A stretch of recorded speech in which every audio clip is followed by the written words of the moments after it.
everyone! Hayan, flex ko nga lang po pala itong parcel na pinadala ng aking pinsan na kung saan ay maganda na, talented pa. Uy, sana all! Tara na guys, at samahan nyo akong buksan ang parcel na ito. Hi! Ayan, tara na at umpisahan na natin buksan ang box na ito.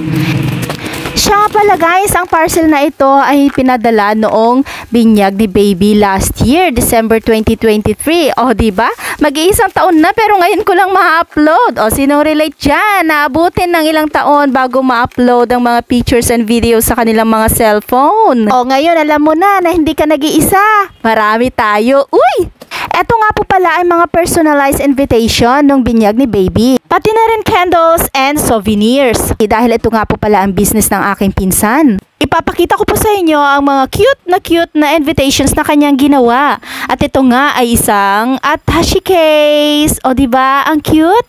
Ayan. Yan nga po pala ay sample na nilagay niya na aming gagayahan. Dahil nga po, syempre kung ganyan na ilalagay niya sa box ay masyadong bulky. Kaya, ayan, ang ganda. Oh, yan si baby. At syempre nandito rin yung mga pangalan ng mga ninong, ninang. Relax lang. Hindi ko kasi alam kung paano ibalik yan.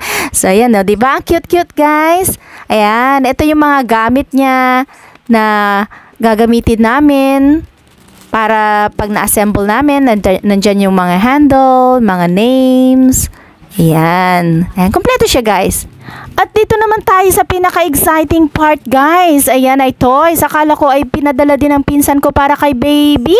Pero nung sinabihan ko na yung pinsan ko na na-receive ko na yung box at binuksan ko na, sinabi ko kung ano yung mga laman ng box at sinabi ko nga na meron pang wooden toys na para kay baby at sabi ko thank you.